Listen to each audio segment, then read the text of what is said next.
Breaking news from WRAL. Coverage you can count on. I don't know who that kid is. I don't know. But that's not my kid.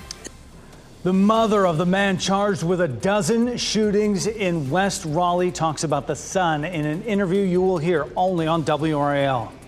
And breaking news, new insight into the plan to save a financially troubled historically black college in Raleigh. And some cloud cover out there right now, but we'll end up with some sunshine for the weekend and some rain. I'll show you how to plan around it. A court hearing, newly released search warrants, and an interview you will hear only on WRAL. We're tracking all new developments in that string of shootings in West Raleigh. Good afternoon to you. I'm Jeff Hogan. And I'm Renee Chu. Thanks for joining us. In about an hour, Andrew Graney, the man charged with a dozen shootings, is expected to face the judge, and we will be there. Chelsea Donovan is looking over the warrants, but we want to start with Chris Lovingood. Only on WRAL, Chris talked with Graney's mother on the phone. Chris, what did she say about her son?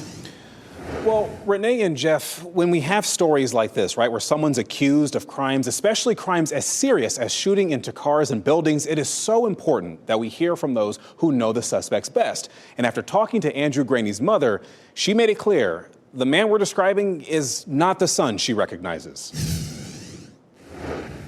Within miles of each other, 12 reported shootings carried out over the span of 4 days.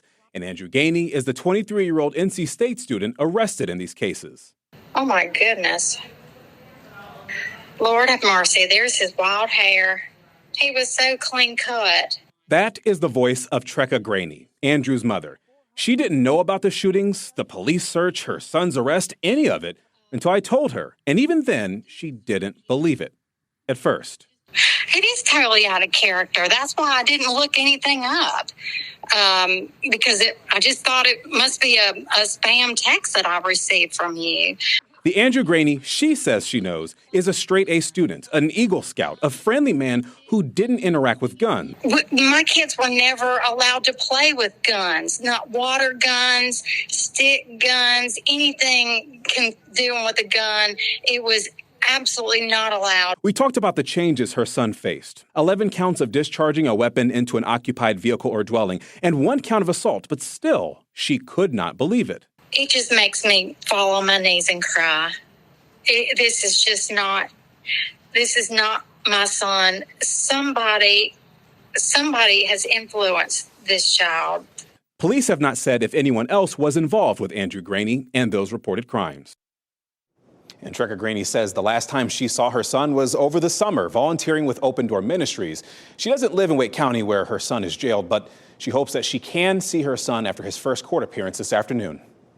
Chris, thanks for that reporting. In the last hour, we got a copy of the search warrant that sheds more light on the investigation and how police ultimately made the arrest. WRAL's Chelsea Donovan is live outside the Wake County Justice Center, where the suspect, Andrew Graney, will go before a judge. Chelsea, you were there when he was taken into custody yesterday and will be in court for his appearance today.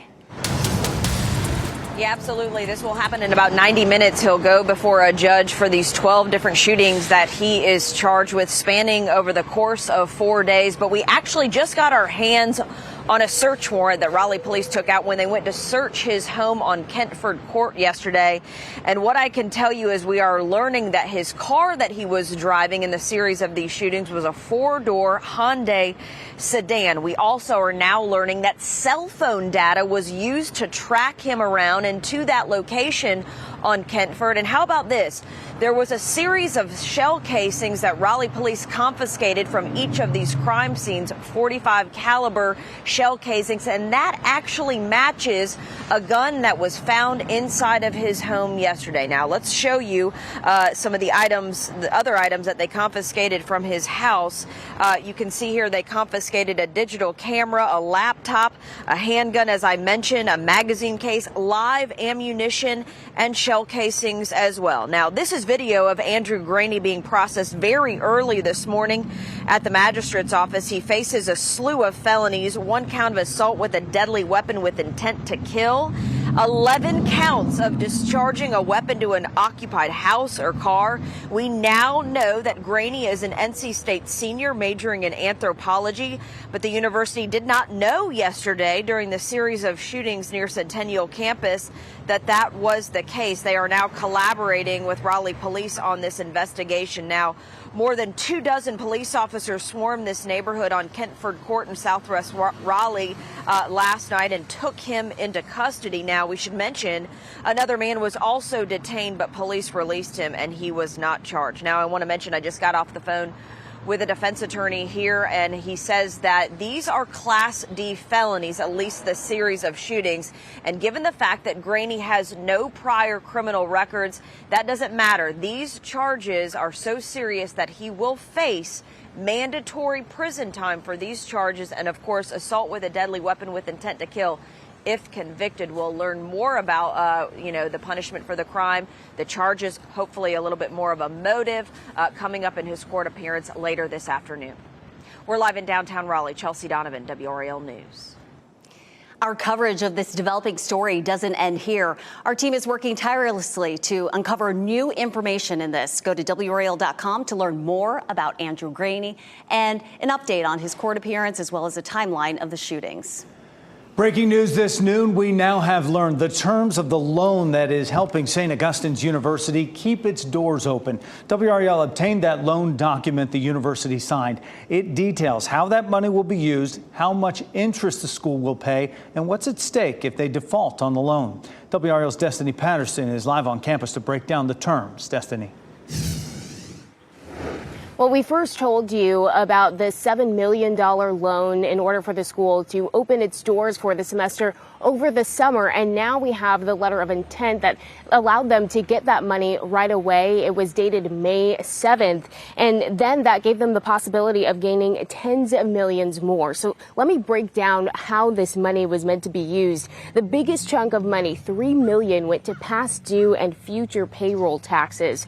$1.8 million was payment to the U.S. Department of Education, more than $500,000 for student refunds, and $650,000 is earmarked for the 2022 and 2023 audits. The school will also pay 26% on that $7 million, a 24% interest rate, and a 2% loan management fee. The document also says the school used its main campus and more than 36 off-campus properties as collateral to secure the loan. The school would have permission to sell plots to make loan payments. A search on the Wake County website, through those records, we found that St. Aug's land and buildings have a tax value of well over $100 million. So if they were to default on that loan, all that property could be forfeited to the lenders, along with not fully repaying that loan on its maturity date of June 20th, 2025.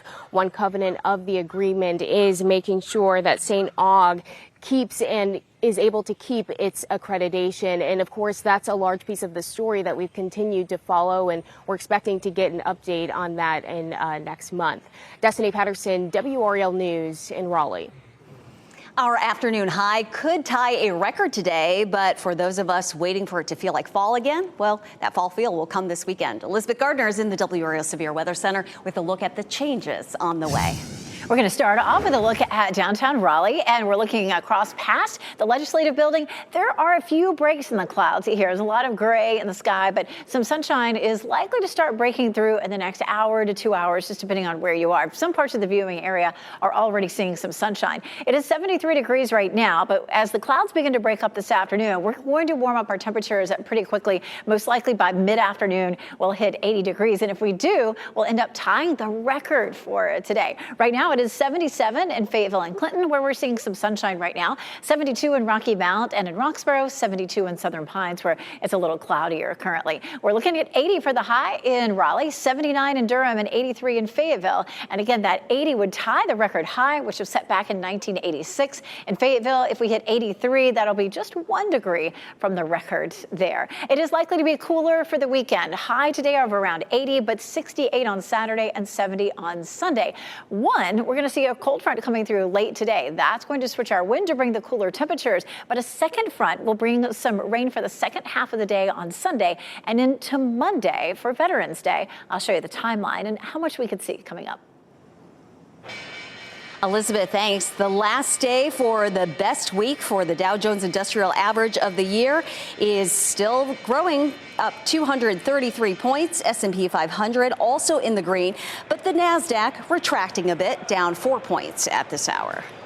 5 on Your Side is talking taxes now to save you money later. Tune in this Wednesday from 4 until 7 p.m. for Tax Pros on Call. This event is all about tax planning, and federally licensed enrolled agents will be taking your calls, answering questions about everything from adjusting your withholders to dealing with penalties and changes to tax law. Best of all, this is completely free for you, so get your questions ready and call Tax Pros next Wednesday. Next at noon, meantime, unrest in Amsterdam after a soccer match. How the Dutch government is saying an attack on Israeli fans was not just a protest, but a crime. Also, snow in New Mexico, 17 inches near Santa Fe. The problem it's causing on the roads in that state. Plus, another arrest in the shooting outside Crabtree Valley Mall last month. At 12:30, this latest connection to what police say was a cowboy-style shootout. Keep watching WRAL News over the air Channel 34 and Spectrum Channel 1257.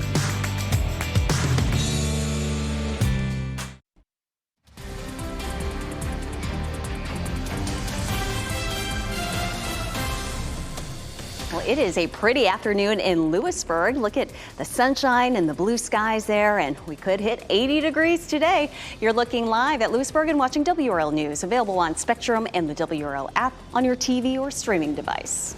The Dutch government is condemning anti-Semitic attacks on Israelis following a soccer match. Pro-Palestinian demonstrators defied a protest ban near the stadium and clashed with supporters of an Israeli team.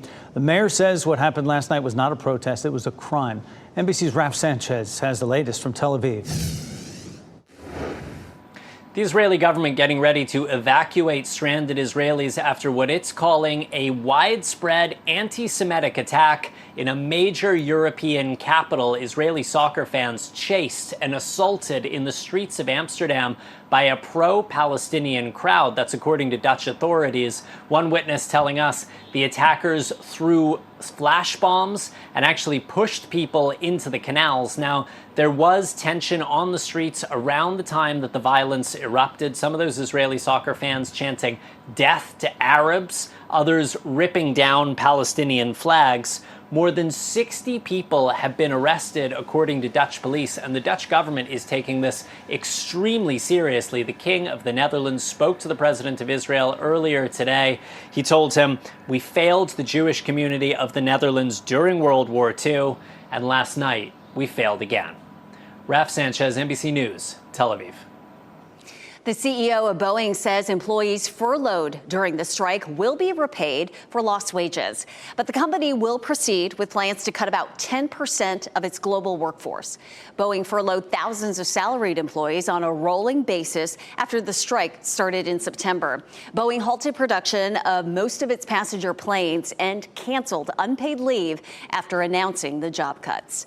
The Raleigh market is reopening this weekend at the fairgrounds. It's one of the largest flea markets in the Southeast. It was on a month-long hiatus while the state fair was happening. You can find everything from antiques to crafts to furniture and homemade items. And now that we are nearing the holidays, you can find some festive gifts for friends and family. It is open every Saturday and Sunday from 9 to 5. It's been nearly 48 hours now since dozens of monkeys escaped from a research facility in Beaufort County, South Carolina. And if you can believe this, there's still no sign of them. It's the picture of what the monkeys look like. The facility says the primates are young females weighing under 10 pounds each. They escaped from Alpha Genesis, which works with monkeys to carry out clinical trials, including on brain disease disorder treatments. It happened when a worker didn't properly close the door during feeding time. Do not approach them. Do not try to take one home as a pet. Don't try to harm them. Just, go somewhere secure into like a house, a car, call 911. Just advise them of where you are and where you see the monkey, and then we'll get someone out there. And police say the monkeys have not participated in any testing, but residents should lock doors and windows. We could possibly hit a record high today, but it's a different story on the West Coast. Look at this. New Mexico Governor Michelle Grisham issued 2 emergency declarations, freeing up more than $1 million in emergency funds to deal with winter weather. Heavy snow fell in parts of New Mexico this week, prompting officials to close parts of 2 major interstates. The city of Las Vegas, just east of Santa Fe, saw up to 17 inches of accumulation. That blizzard warning will remain in place through midday today. Blizzards in New Mexico. Rocky Mountains, the southern Rocky Mountains there, all the way up Denver expected a foot of snow now as well. And Elizabeth is already making her flight arrangements. A little jealous there. Very, yes. A foot of snow would be fun, wouldn't it?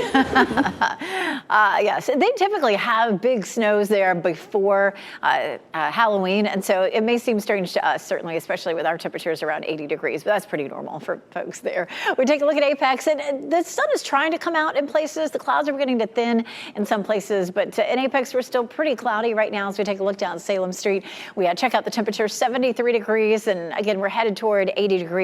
Our dew point is 65, and that's not a terrible dew point, but typically our dew point this time of year would be down in the 40s, much drier. So it's a hair on the muggy side, certainly much more so than we typically see this time of year. 77 Fayetteville, 76 in Clinton and Goldsboro, 72 degrees in Rocky Mount. Temperatures right now are a good bit cooler in Roxborough and South Hill than they were this time yesterday. We have a cold front that's crossing the area right now, and so cooler air will start to filter in, and we'll really feel it over the weekend. So we're going to go from nearly 80 today to mid-60s tomorrow. So that's some of that cooler air beginning to work its way in from the north, and then gradually it will move to the south. But again, 80 degrees for our high potentially, 79 Durham, 83 in Fayetteville. And yes, that 80-degree temperature would tie the previous record set back in 1986. And we're very close to the record in Fayetteville, too, 83 versus the record of 84.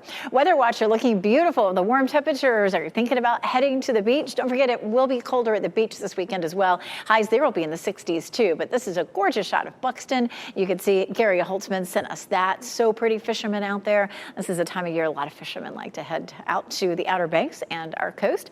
Go to WRAL.com, search Weather Watchers, and send us your photos. We would love to see them. Right now, our dew point puts us right up here at tolerable, almost steamy, but notice it drops tomorrow. Tomorrow is going to be a wonderful day to be outside. It's going to be crisp. It'll be cool. It'll feel much less humid. But on Sunday and into Monday, we see another front that comes through that's going to bump up our moisture and bring us a chance for rain. So tomorrow is really going to be the prime day of the weekend. 66 is our normal high. That's what we'll see tomorrow. And then 68 on Sunday, 74 degrees on Monday. So we do see a bit of a warmer day on Monday. But Monday's also likely to be fairly cloudy with some rain on and off.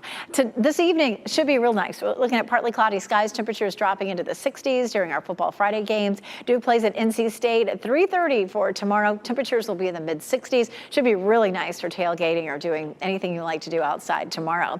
Then we change things up a little bit for Sunday. Late in the afternoon, the rain rolls in, and we'll see some showers on and off on Monday. If you have plans for Veterans Day, stay tuned. I'm going to walk you through the timeline for Monday's rain.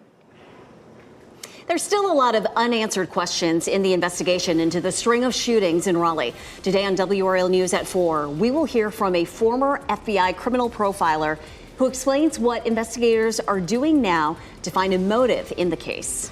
And with former President Donald Trump returning to the White House, what does that mean for our health care? Tonight at 5:30, WRAL health reporter Grace Hava shows the changes we could see when it comes to getting the care we need. Plus, still ahead this noon, Santa might be making a list and checking it twice. So should you, though. Next up, we have a list of ways you can avoid overspending this holiday season. And Donald Trump's 2024 election victory is renewing interest for certain books. How one book turned into a hit Netflix series is enjoying a revival of sorts.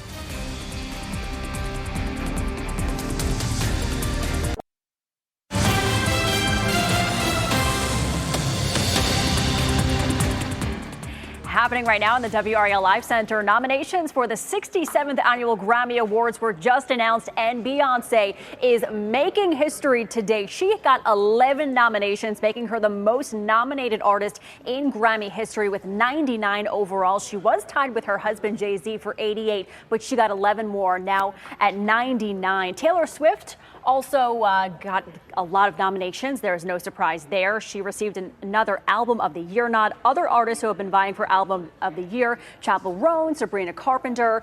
Best New Artists include Sabrina Carpenter, Doechii, Benson Boone, Shabuzi, and Teddy Swim. So a lot of nominations. Very exciting. Grammys are February 2nd in LA. The holidays are right around the corner, and experts predict spending to be at an all-time high. Now's the time to start thinking about budgeting. Jen Sullivan looks at shopping trends and how to avoid the holidays from hurting your finances. It's the season of giving, but if you're not careful with finances, you could be getting a hefty bill at the end of the holiday season.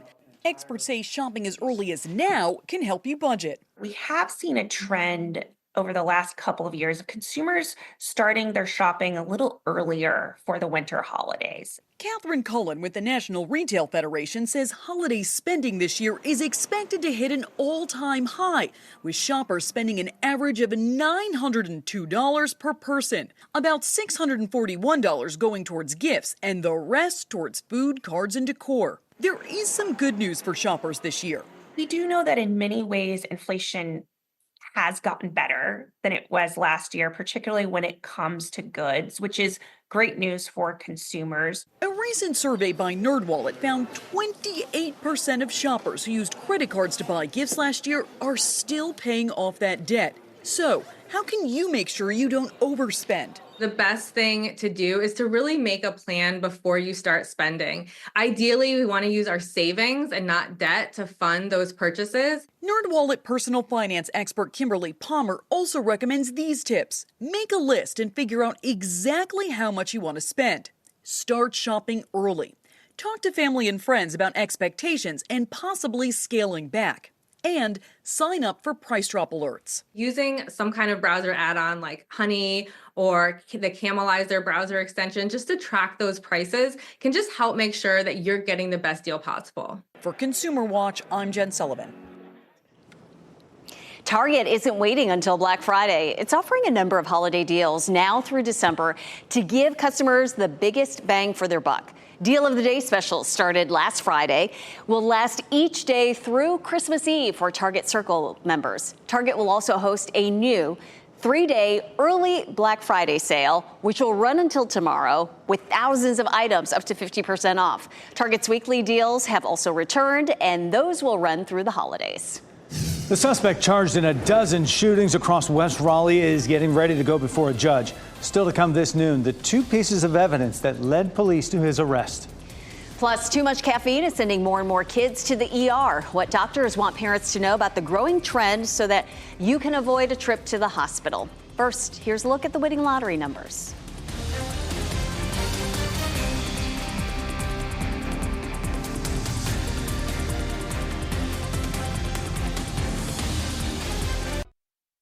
Shot in 4K ultra high definition. Your number one source for local news. WRAL News. Coverage you can count on. New this noon, Raleigh police have made another arrest after shots were fired at Crabtree Valley Mall late last month. WRAL's Noah Klein joins us now. Noah, this is the third arrest in connection to what happened. Renee, exactly. RPD just announced this most recent one earlier this morning. This is all in connection, remember, to what a Wake County DA called a cowboy-style gunfight. Tyrone McNeil faces several charges. That includes felony speeding to elude arrest and 4 counts of misdemeanor hit and run. Now, let's take you back in time for a little bit here to this scene. This was Saturday, October 26th. At least 22 cars were shot at in the parking deck at Crabtree Valley Mall. Others were damaged after suspects crashed into them. Officers had already arrested 24-year-old Jaquez Brown. He's accused of shooting into a car with a 13-year-old and a 15-year-old inside. The other arrest was 22-year-old Jamarion Burton. He's charged with shooting a gun into an occupied property. The prosecutor in Brown's case said this was the result of a fight between rival gangs from Durham who brought their fight to Wake County. WRAL Investigates found this has been part of a bigger picture issue with a more than 100% increase in people from other areas than committing crimes in Wake County. We'll break down those numbers for you Monday on WRAL News at 6 o'clock. Noah, thanks. 3 people facing charges in connection with a murder in Durham are in jail without bond. Marcus Beatty Jr., Elijah Page, and Simone Cameron are charged with first-degree murder in the death of Deshaun Johnson. He was killed in the area of Glenbrook Drive and Dubonnet Place in September. Both Beatty and Cameron have also been charged with conspiracy to commit first-degree murder. President-elect Donald Trump's proposed immigration policies are triggering strong, mixed reactions. Chanley Painter explains how the nation and the world are preparing.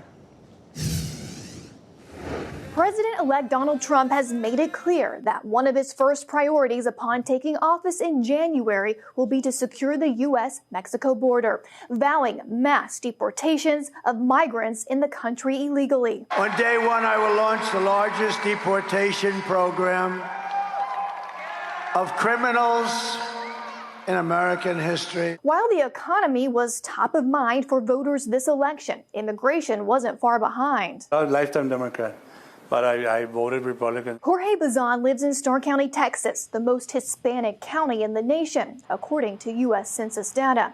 It's historically voted Democrat for decades, something Donald Trump upended, flipping Starr County from blue to red this year. Only the people that live here by the border know what's going on. Trump has also promised to end CBP One, a mobile app non-citizens in Mexico can use to schedule asylum appointments. It's triggering fears among migrants waiting to enter the U.S. With the change of presidents, it might be a little more difficult for us to enter. Meanwhile, some state officials like California's Attorney General are promising protections for groups they say could be negatively impacted by some Trump policies, including undocumented immigrants, women, and members of the LGBTQ community. That was Chanley Painter reporting. Trump has also called for the death penalty for migrants found guilty of killing American citizens. The president-elect also says he will immediately ban all sanctuary cities in the U.S. Federal Reserve Chairman Jerome Powell says he will not step down if President-elect Trump requests that he do so. The Fed chairman made his comments after the Fed cut interest rates by 1/4 percentage point. Some of the president-elect's advisors have suggested that you should resign. If he asked you to leave, would you go? No. Can you follow up on, do you think that legally you're not required to leave? No. And there you go. Trump appointed Powell in 2017, but repeatedly criticized him, saying he was not easing monetary policy quickly enough. Trump says he should be able to weigh in on interest rate decisions. And back here in the WRAL Live Center, Special Counsel Jack Smith is seeking a pause in President-elect Donald Trump's election interference criminal trial. He is asking the judge to give him a month to formally request on how to move forward with all of this. In a filing today, Smith said as a result of the election, the prosecution respectfully requests that the court vacate the remaining deadlines. The Justice Department has a longstanding policy against prosecuting any sitting presidents. Trump was indicted in August of 2023, but significant delays have kept that from going to trial. Trump maintains his innocence in all of this. In less than an hour, Governor Roy Cooper is expected to visit Western North Carolina. He will attend a meeting with local leaders in Morganton to talk about the recovery. Cooper's visit comes a few days after the DOT announced that it hopes to partially reopen I-40 in the mountains by New Year's Day. New this noon, WRAL heard from the mother of the man accused in a series of shootings in Raleigh. That man is 23-year-old Andrew Graney. His mother is Trecca Graney, and she says the man in the mugshot and the shooting crimes of which he is accused is not the son she recognizes. Graney says the last time she saw her son was over the summer, but hasn't talked to him much since. Knowing he's accused of gun crimes has left her shaken. My kids were never allowed to play with guns, not water guns, stick guns, anything dealing with a gun. It was absolutely not allowed. It just makes me fall on my knees and cry. Search warrants released today show police were able to determine the shootings were connected by analyzing the shell casings recovered. The warrant says cell phone records helped lead police to identify Andrew Graney as the suspect. He is set to appear in court in about an hour. Emergency rooms are seeing double the amount of teens than in previous years. What they are drinking too much of that's harming their health. Pregnant women who use cannabis to help alleviate symptoms should reconsider. New research that looks at what exposure does to an unborn baby. Remember, you can watch WRAL News live anytime on WRAL.com or the WRAL app on your streaming device.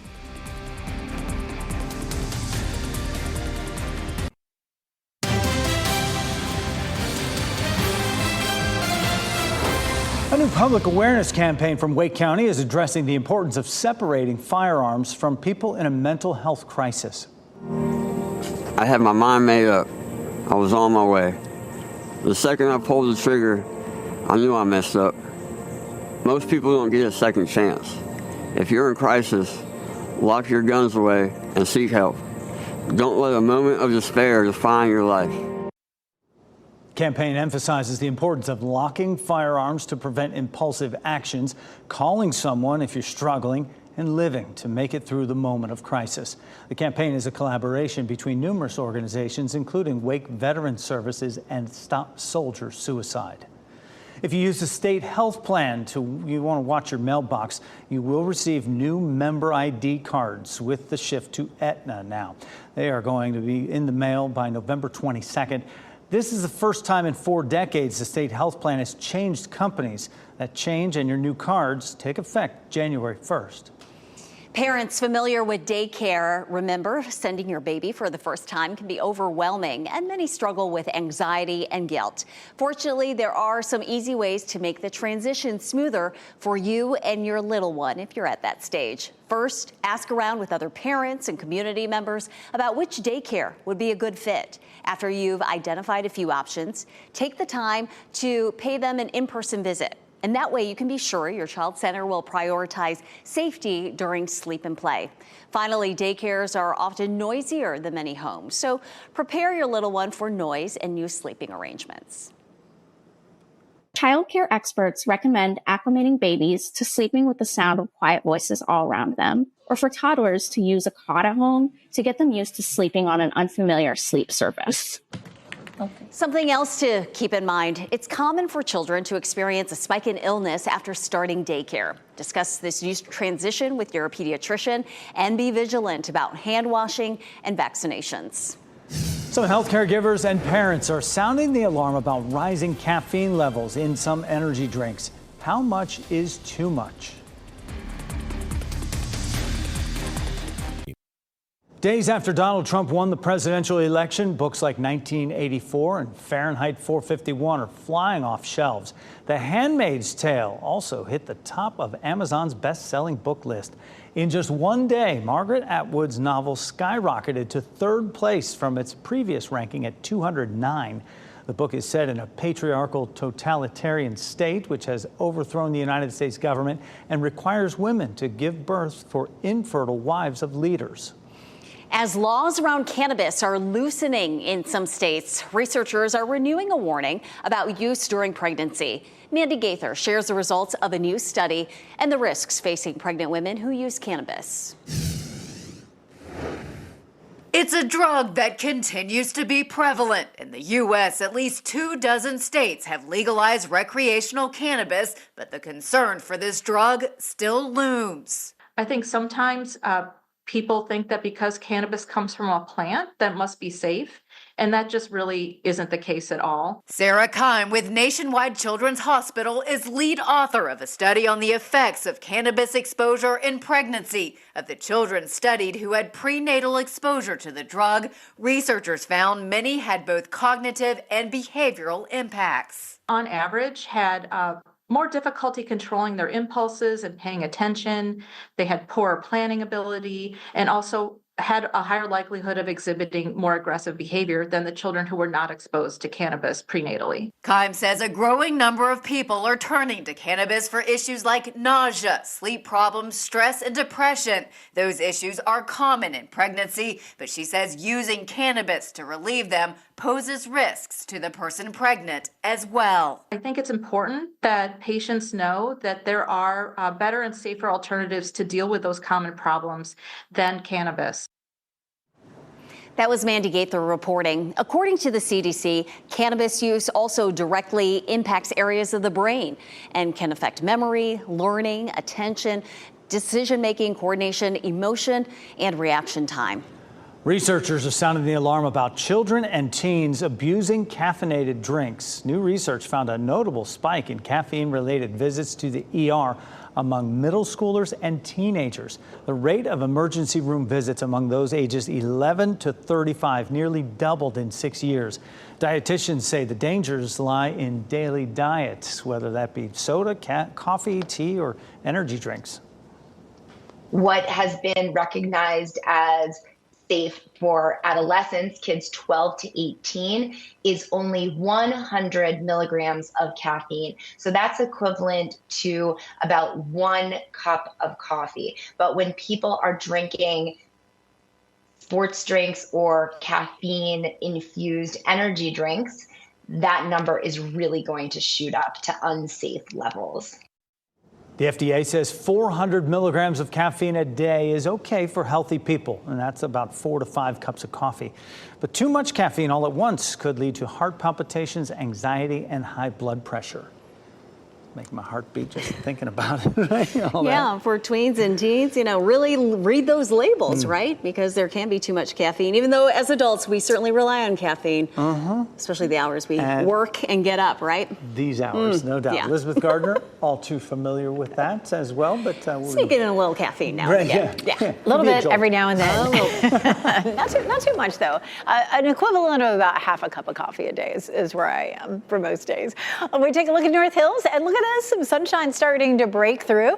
We're looking at the potential for a record high for today, and that would be around 80 degrees. That would tie the record high. And as the sun starts to come out, we're going to continue to see these temperatures climbing. But there's going to be a little bit of a push-pull going on. We do have a disturbance, a cold front that's sinking down from the south. You can see how everything is moving southward through the afternoon as we take a look at futurecasts. So yes, we'll start to clear. That will warm us up, but we're already seeing some cooler air. Just about 30 minutes ago, I showed you the cooler temperatures in the north. And so again, kind of a push-pull, and the cool air wins by tomorrow as our highs will be in the 60s versus 80s. As we get into the evening, again, mix of sun and clouds. I promised that we would talk about the weekend, especially Sunday into Monday, because that will be our next best chance for rain. It looks like it may be unsettled, especially for Monday for the Veterans Day holiday. The second half of Monday looks a little bit drier than the first half, if that helps you with planning anything. Here's a look at Futurecast, and Sunday morning, we're cloudy. Sunday's going to be a fairly cloudy day.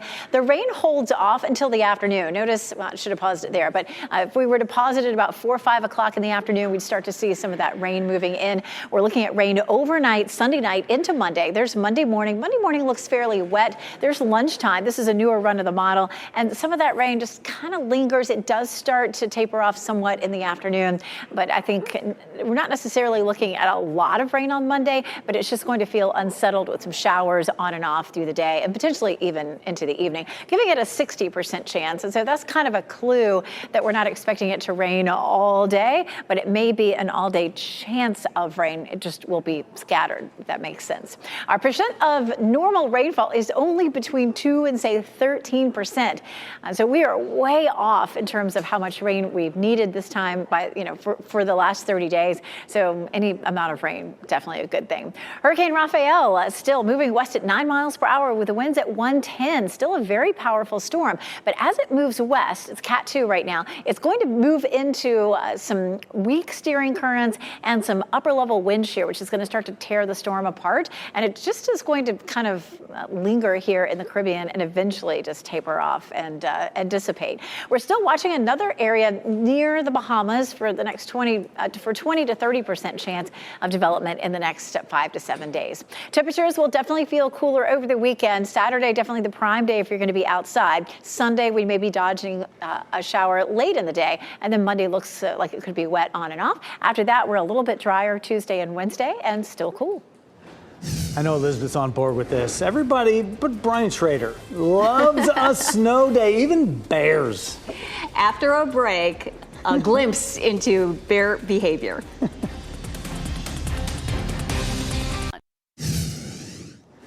We wrap things up with a look at a few of the headlines we're following for you today. The man charged after a dozen shootings across southwest Raleigh over 4 days will be in court soon. 23-year-old Andrew Graney is accused of shooting at cars on I-40 and homes nearby. A search warrant released today shows police connected the shootings by analyzing shell casings from each scene. Cell phone records helped investigators identify Graney as the suspect. He is set to appear in court at 1:30 and WRAL will be there. WRAL has obtained documents showing the terms of the $7 million loan that is helping St. Augustine's University keep its doors open. In May, Gothic Ventures gave St. Aug immediate access to $7 million with the possibility of getting more.